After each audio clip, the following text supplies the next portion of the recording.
Welcome to my channel மாசரகற்போம். இந்த சேனலில் சிஏ ஃபவுண்டேஷன் மேக்ஸ் கம்ப்ளீட்டாக சால்வ் பண்ணியிருக்கேன். ஸோ சப்ஸ்கிரைப் பண்ணிக்கோங்க. 3 events are mutually exclusive, exhaustive and equally likely. What is the probability of the complementary event of A? Probability of A dash கேட்டிருக்காங்க. இதுக்கு முன்னாடி நம்ம மியூச்சுவலி எக்ஸ்க்ளூசிவ்னா என்ன, எக்ஸாஸ்டிவ்னா என்னது, ஈக்குவலி லைக்லினா என்னன்னு தெரிஞ்சுக்கணும். சிம்பிள் காயின் டாஸிங் வச்சு சொல்லித்தரேன். ஒரு காயின் டாஸ் பண்ணும்போது நமக்கு ஹெட் டெய்ல் இது ரெண்டு தான் வரும். ஸோ இது மியூச்சுவலி எக்ஸ்க்ளூசிவ் ஈவெண்ட்ஸ். ஒன்று வந்தால் ஒன்று வராது, இது ரெண்டும் சேர்ந்து வராது. ஒரு காயின் போடும்போது ஒன்றா ஹெட் வரும், இல்லை டெய்ல் வரும். ஹெட் அண்ட் டெய்ல் வராது. ஸோ ஒன்று வந்ததுன்னா ஒன்று வராது, அது மியூச்சுவலி எக்ஸ்க்ளூசிவ். எக்ஸாஸ்டிவ் இது ரெண்டு ஈவெண்ட் தான், இது ரெண்டு ஈவெண்ட் தான் அதில் நடக்க முடியும். ஸோ இது ரெண்டும் நடந்துருச்சுன்னா அது அவ்வளோதான், இதுக்கு மேலே எதுவும் நடக்க முடியாது. ஸோ அது எக்ஸாஸ்டிவ். அடுத்தது ஈக்குவலி லைக்லி. இப்போ ப்ராபிலிட்டி இதுக்கு என்னது 1/2 ஹெட் வர்றதுக்கு, டெய்ல் வர்றதுக்கு ப்ராபிலிட்டி 1/2. ஸோ ஈக்குவலி லைக்லினா இந்த ரெண்டு ப்ராபிலிட்டியும் சேமாக இருக்கணும். அப்போ அது ஈக்குவலி லைக்லி. புரிஞ்சுதா? இப்போ இந்த மாதிரி ஒரு ஈவெண்ட் நடக்குது, 3 ஈவெண்ட் நடக்குது. நம்ம ஏபிசின்னு வச்சுக்கலாம்.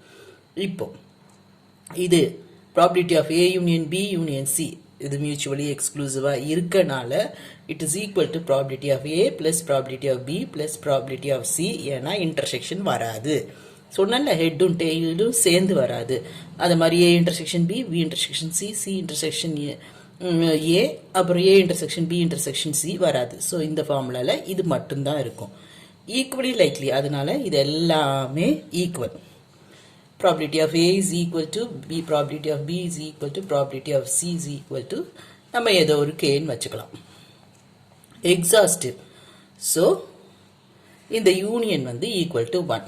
ஏன்னா அது டோட்டல் ஈவெண்ட், டோட்டலாக நடக்கிற ப்ராபிலிட்டி 1. ஸோ இதெல்லாம் எக்ஸாஸ்டிவாக இருக்கனால இது ஈக்குவல் டு 1. அப்போ probability of A plus probability of B plus probability of C is equal to 1. நம்ம இது என்னன்னு வச்சிருக்கோம், கேன்னு வச்சிருக்கோம். So k plus k plus k is equal to 1. 3k is equal to 1 or k is equal to 1/3. புரிஞ்சுதா? k is equal to 1/3. Probability of A 1/3, probability of பியும் 1/3 தான், probability of சியும் 1/3 தான். இப்போ நமக்கு என்ன கேட்டிருக்காங்க, ப்ராபிலிட்டி ஆஃப் ஏ டேஷ். அப்போ 1 - 1/3 2/3. இதுவே probability of B dash or probability of C dash கேட்டிருந்தாலும் உங்களுக்கு 2/3 தான் வரும்.